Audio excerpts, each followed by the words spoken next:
Today my guest is Jennifer Marsman. Jennifer, how are you? Hey Dave, thanks for having me back. Thanks for coming back. We're talking Windows 8 today. We were. And you're excited about Windows 8. I'm so excited about Windows 8. There's so much to it. Where are we going to start? There is. Honestly, there's so many different directions we could go. Let's talk about the store. The Windows 8 store. All right, the Windows 8 store. I want to make a lot of money. I am super excited about the store. Honestly, I have all of these apps that are half written that I really want to get into the store. All right, so what is the store? So let's lay the ground rules first of all. Windows 8 is it's in consumer preview. Consumer preview right That's now. where it is. Which is kind of like a beta, but it's not a beta. Yes. Okay. Essentially, yes. And Visual Studio 11. Yes. Is also in that same status, right? Yes, it's beta. Okay. Yes. So those tools are available in a beta version right now. Yes. We can start writing apps today. You can start writing apps today. You can download both of those things for free today to get started with developing for Windows 8. There are links you can use to download them, which I can provide and you can make available. All right. You can use bit.ly, I believe it's bit.ly gen win8 cp. Okay, I'll put a note of that. Things, yep. And I can write cool Metro apps with that. Yes. And we'll skip over that part for now. We'll make that another show. Right now, I've written my cool Metro app, and I want to make money off of it. Yes. So there's so many ways to make money off of it in the Windows Store. So the Windows Store is a place for you to be able to upload the applications that you build. Metro applications is one thing. You can also, as a side note, you can also upload desktop applications and get some of the store functionality. Essentially, you get the discoverability aspects of desktop applications as well. But then when they go to kind of the app listing of your desktop application, you would click on a link and it would redirect you back to your own company's website to manage the payment and downloads and all that other stuff. But that's neither here nor there. Let's start with Metro apps. So discoverability means I as a consumer can find it. Yes, so it means a lot of things. So around discoverability, some of the things like search engine optimization. Okay. So they've done a ton of work in the Windows Store around search engine optimization to make the applications that are published to the Windows Store very, very easy for search engines to find. So your favorite search engine, Bing, or Google, or whatever the case may be, will be easily able to find those apps, and they should show up very high in the search results list. And that'll be linked directly to the store. Yes, and that'll link directly to the app listing page where you can read about the app and then hit download right from that page. Okay. So that's one aspect of discoverability, is that the insane amount of search engine optimization they've done around these apps in the store. The second aspect of discoverability is there's this really cool feature in Internet Explorer 10, which is a Metro version of Internet Explorer that's available on Windows 8. Mm-hmm. And it is essentially when the Internet Explorer window comes up at the very bottom next to the URL, there's a little, you can enable your site to show a little button. So if I am some large company, I have the ability to say, you navigate to my company's website. So I'm jennifermarsman.com, and let's say that's some wildly successful company. Exactly. So jennifermarsman.com, and you come to my website, and maybe it's a high traffic website. Mm-hmm. And so I can post surface the knowledge that I have a Windows app right on my site. So that would be, the way you do it is just by using a meta tag in your header in the HTML for your site code. And then what will happen is that will surface itself in Internet Explorer 10, the Metro version, on Windows 8, by this little button that's next to the URL. And when they click on that button, what will happen is if that application, the Jennifer Marsman application that corresponds to my website, if that application, they don't have it, they will take you directly to a link where they can download it from the Windows Store. Okay. Which is very cool. And then if they already have it and they click that button, it'll just launch the app for them right there. So it's kind of a cool thing because maybe people are searching. If you take the example of a travel company, let's say if Delta.com were to implement this, maybe I'm doing a search using some search travel engine that cheaptickets.com or one of those that searches travel fares, and I end up on Delta's page because maybe they have the best fares. And then I see that icon, I could say, oh, I have the Delta app installed. Let me just click it from right there. It'll transition me into Delta's Metro app, which maybe has a richer experience than the website, and then I can maybe purchase my tickets from there. So it's a really neat, seamless experience, and also promotes their the fact that you have an app, which is really cool, right on your website. So when you think about the websites you love, like I love XKCD, and if XKCD said, I've got an XKCD app for you. I'm going to download it. XKCD Just by virtue of how much I love the site. There are sites like that, and you visit them and you're like, yes, if you have an app, yes, I want your app. Sure. There's some apps, some products that are sold that really you need the app to use them. Like Zune, for example. Zune, they're selling music. Yeah. And you need the app to play the music. Yeah. No, that's absolutely true. Zune.net could have a Zune Metro app maybe that downloads. Who knows? Who knows? What else? So there's a lot of other things that are really cool about the store that have me excited. I mean, the discoverability is one aspect. We kind of talked about that a little bit. Another aspect is just the sheer reach, the size of kind of the market there. Windows is available in over 100 languages. It's available in 231 different markets. There's just an insane amount of just an insane global reach. When you think about that, if I upload, an app, if even 0.001% of the people in the Windows, market download it, then I'm doing pretty good. Yeah, so, 0.001% of a billion is a lot. Exactly, no, it is. And if you want the exact numbers, I mean, already there's over right now today. There are over 500 million people who have Windows 7 installed on their machines. And that's, Windows 7 has been out for 3 years now. And that doesn't even include, that's just Windows 7. Right. That doesn't even include all of the Windows XP that's still running rampant out there. Yeah. Yep, and all those other things. I mean, that would take it to easily over 1 billion when you talk about the Windows. So there's just enormous Windows market share. And if you add up the number of Android devices, the tablets, plus the phones, plus iPhones, plus iPads, plus Macs, if you add up all of that stuff together, it's still less than just the number of people running Windows 7. Just Windows 7. Right. Not even all the other versions of Windows. So, I mean, there's just an enormous market there. Wow. And then all of the things, these Windows 7 ready machines are going to be ready to, can run Windows 8 the day it ships. So we have all of these Windows 8 ready machines that are going to be there and available. So just incredible opportunity to make some money and get some apps out there, or whatever you want. Fame, you can just do a free app. You could do the next Angry Birds, and just kind of take off. Very cool. It is very cool stuff. Yeah, so I don't know if all billion are going to upgrade right away, but there's certainly as people buy new PCs, those new PCs will have the current operating system on it. Right, and that number, those Windows 7, Windows XP devices are going to get replaced over the next couple of years. That is very, very true. Yeah. Very, very true. So I'm a developer. I want to start using this. How do I get my app into the App Store? So the way to do that is to talk to me. So one way. So at this point in time, right now. Okay. So right now it's April 2012. Right and now, it's an invitation only. Yes. At this point in April 2012, the store is invite only to get in. So if you are someone who is interested in writing Windows 8 apps, please talk to me. I can throw all my email. My blog is http://blogs.msdn.com / Jennifer. Or on Twitter, I am at Jennifer Marsman. And my email address is jennmar@microsoft.com. So feel free to contact me however you want to. But if you are writing an awesome Windows 8 app, I'd love to know about it, and because I want the marketplace or our Windows store to be full of great apps, great apps. And there's so many flexible business models too. That's another thing that's kind of cool. You have the ability to use to do in-app purchases and also have trials. So we've done actually a ton of research around the Windows Phone work. So all the stuff with the Windows Phone 7, it has its own marketplace.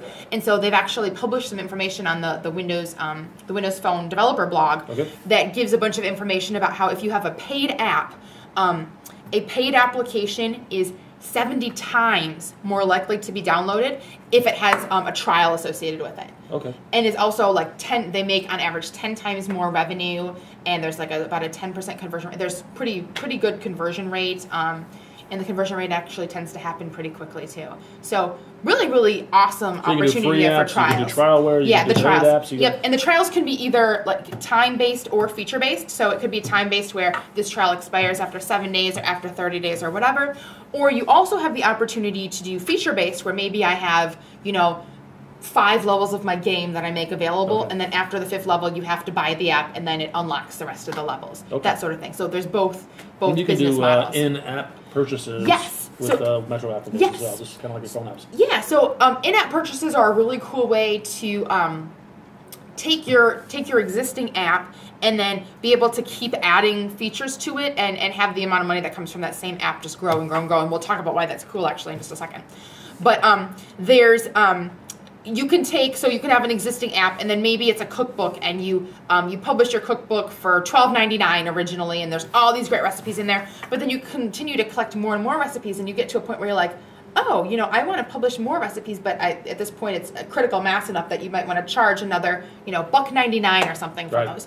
So what you could do is actually roll out an update, and in the update maybe the updates are free or whatever. So you could roll out an update that has bug fixes or whatever else you want. But also in there's an in-app purchase functionality that you add, and so there could be a little button or something that says unlock even more great recipes, and they can purchase that for another $1.99 and then get a whole another load of new recipes. Okay. So it's kind of a really cool way to do things, or maybe you have 100 levels of a game that you sell for $5 originally or something like that, and then for another $1.49 or something, you add on another 20 levels once they're hooked or something like that. Cool. There's a lot of cool opportunities there. Yeah, and so if I'm selling this through the marketplace, then or the discoverability through the marketplace, then Microsoft is taking a piece of that, right? If I charge $2 for my application, then I get to keep. Yes, so you get to keep 70% of that for any new app. So when you first start, you would get 70%, which is competitive with what our competitors offer essentially. Right. And then, so originally you get 70%. But one thing that's original and I think very cool that Microsoft is doing is the fact that once your application makes over $25,000, so $25K, once you hit the $25K number, Microsoft essentially rewards you for creating a very good app, and they up the percentage of the profits that you get. So at that point, once you've made $25,000, you now get 80% of the profits as opposed to 70%. Oh, very cool. And at that point, when you're talking those numbers, 80% versus 70% is actually a ton more money. So I love that you're rewarded. So the fact that I've written a great app and that it's been downloaded a lot. I'm going to charge $26,000 for my You can do that. The laws of supply and demand may not work with that, but go for it. It's a free market, baby. Let's see what happens. Okay. So what's next? So I have to submit these to. Is there some vetting process? Yes, there is a vetting process. That's a great question. So it's actually a very transparent vetting process. I love it. So first of all, before you even submit to the marketplace, there's a tool you can use called the Windows App Certification Kit, or abbreviated as WAC. And so what you can do is run the WAC locally, and it runs like a suite of automated tests on your machine. And so right away, this is the same process that's going to be run, or one of the processes that will be run when it's submitted to the store. So instead of having to wait through the feedback loop of submitting it and, oh, look, here's some stuff that's wrong, you can just run that locally before you even submit. And then at least you know that at least this solid test of things is all functional before you even submit. Which is really cool because, and I would definitely, as a good developer, you want to run that before you submit.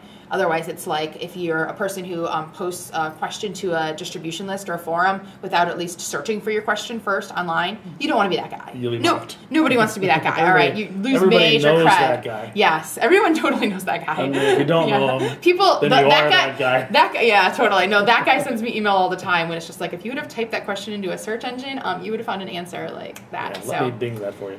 Seriously. Let me bring that for you. So, yes, you have that great opportunity to run the WAC, the Windows App Certification Kit locally, then submit to the store, and you'll at least know that this set of tests will already pass when you get up there. And then once you upload and once it's already there, so first the submission process is very transparent. They have a great series of that shows you exactly where you are in the submission process. So like pre-processing, you're in security testing, you're in the content compliance where a human is actually looking in the code. It tells you exactly what steps it's going through, where you're at. If I've already passed this is in progress, this is pending, etc. And then it tells you the amount of time that each typically takes. So pre-processing typically takes an hour. Security testing is 3 hours or whatever. So there's a time estimate on each of these too. So it's very, very transparent exactly where you are and approximately how long things are going to take, which is very, very cool. That is nice. So as a human being looking at every single application? There is a human being looking at every single application. It's hard to know this could be true when it's wide open to the public.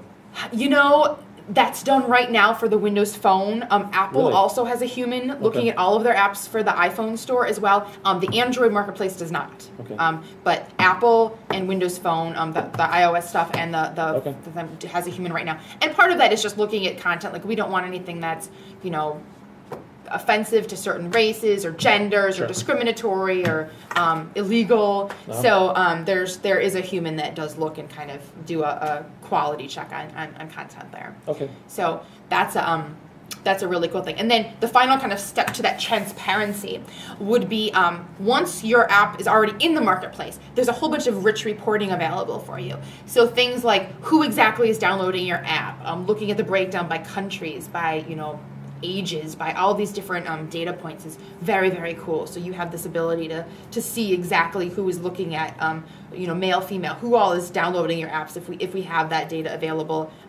Anything about the market, your demographics, data is all available to you.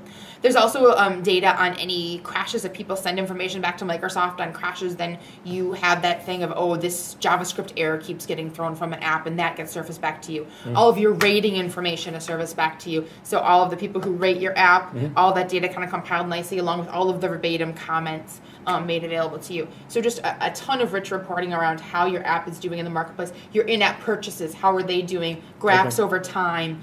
There's just a ton of really rich data available to you to help you market and see how your app is doing. Your application, see what's working, what's not working. Exactly.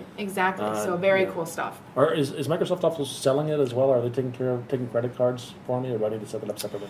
Great question. So with Metro apps, yes, we take care of all that payment and procurement and all that stuff for you. We'll manage the down. So you can use your own stuff if you want to. Like if you have an existing relationship, if you already are an e-commerce site and maybe you have a relationship with like PayPal or something already, you can use PayPal's engine.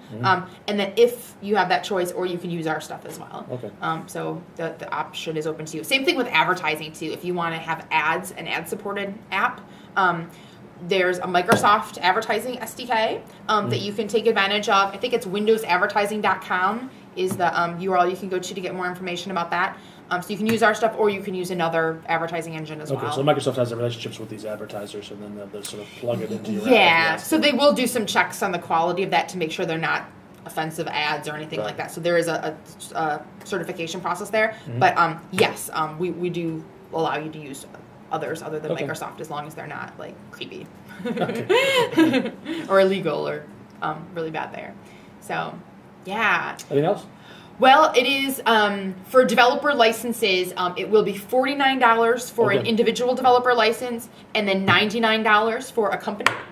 That's something that's I get asked a lot. Okay. The other thing is price ranges. You can charge whatever you want for your application. So you can have a free app if you want, or free with ad support or whatever.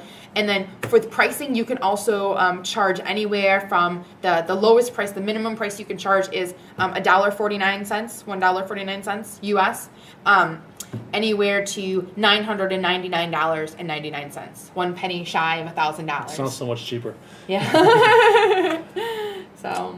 And what's do we have an idea how long this is going to be closed system, and when are they going to open it up to the world? That information has not been made publicly available as of today. Okay. But yes, at some point it will be available to anyone, and then anyone can go to dev.windows.com, and then you can sign up to develop apps for Metro, and go to the dashboard and submit apps and manage all of your existing applications in the store right through there. Help me understand one thing. If I build a Metro application just for myself or just for my organization, do I still need to go through the store, or can I just deploy directly? Great question. So yes, there is an enterprise story for Metro applications. Enterprises do not have to go through the Windows Store. If there is a Metro app that they want to roll out just internally, they do have the ability to do side loading and just put in all the organizations in the corporation, and you don't have to go through the Windows Store. And there is things like group policy and stuff will apply to Metro apps as well. So yes, there is a solid enterprise story. Okay. Anything else to add? Awesome. No, just watch my blog. I'll continue to post great information on Windows 8, how you can get involved. If you are interested in writing Windows apps, I want to know. I want to meet you. I want to see your apps, and I want to help you get them in the Windows Store, because I really want to see a lot of great quality apps in the Windows Store. So feel free to reach out to me and then watch my blog. blogs.msdn.com/Jennifer for more information, hopefully great training resources, and then just more information about the store process and such as that rolls out. I'm excited about this. I think the demand is the floodgates will open in a few months when Windows 8 is actually released, whenever that date is, which I know you're not going to tell me. Then that's when my customers are going to start saying, hey, where are the apps for this? I've got this Metro interface. What can I do with it? And the people that get to that app store first are the ones that have a big advantage, I think. Exactly. Huge opportunity. Awesome. Jennifer, thank you so much. Thanks for having me. Take care.